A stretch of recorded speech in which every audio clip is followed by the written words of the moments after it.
Olá pessoal, tudo bem? Sou o professor Rodrigo Fraga, professor de Física, e vamos ver essa questão. Mas antes, não se esqueça de se inscrever no canal, compartilhar o vídeo, curtir, certo? Bem, vamos lá, olha só.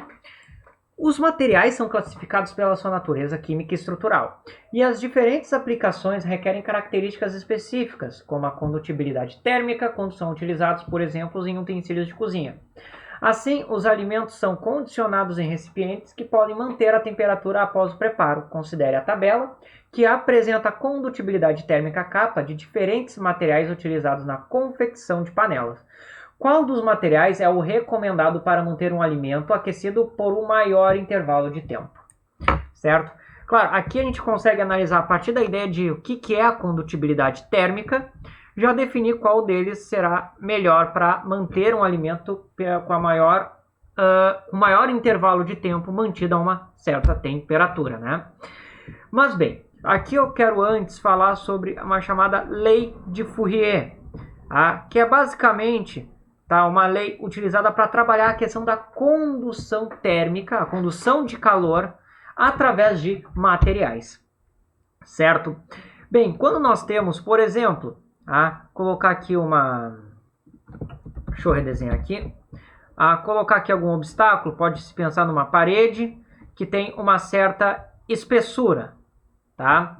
Então, ela tem uma secção A, uma área A de contato com a fonte de calor e um comprimento L, ok?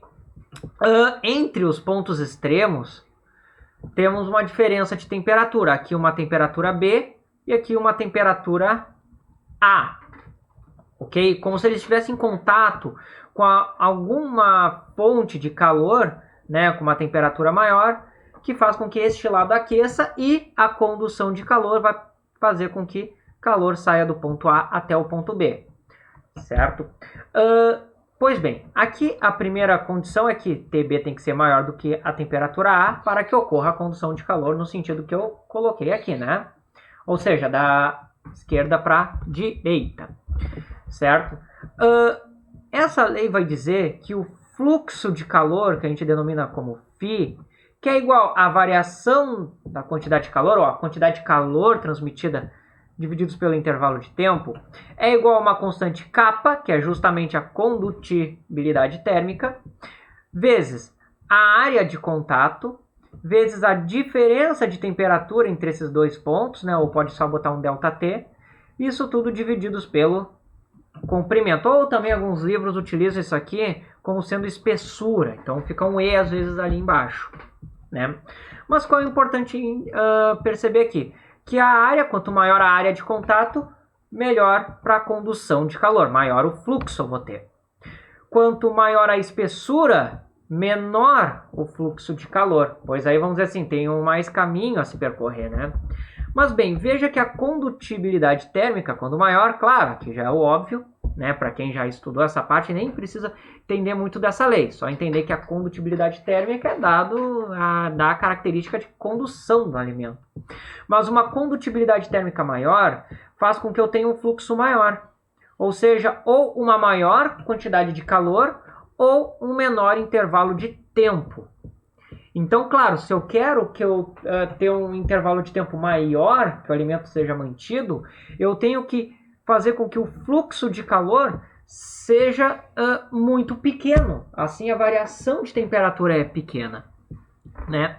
Com isso, eu preciso diminuir o tempo, certo?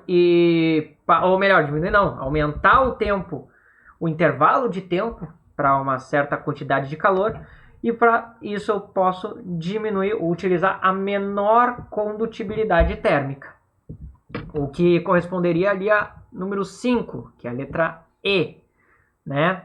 Ou seja, utilizar cerâmica. Claro, a gente pode pensar com a própria experiência do dia a dia, usar uma panela, um recipiente de cobre, alumínio ou ferro, por exemplo, para tentar armazenar algo e manter quente é muito difícil, porque eles são bons condutores de calor.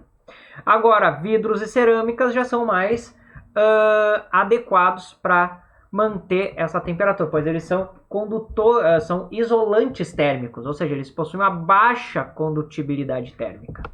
Só que neste caso a cerâmica ainda consegue ter um valor um pouco menor do que o vidro. Então ficamos com a alternativa de letra E, certo, pessoal? Bem, espero que tenha ajudado vocês. Quaisquer dúvidas, postem nos comentários, né? Eu respondo sempre que puder. E não se esqueçam de se inscrever no canal, compartilhar, curtir o vídeo, certo, pessoal? Desejo então para vocês bons estudos e até a próxima!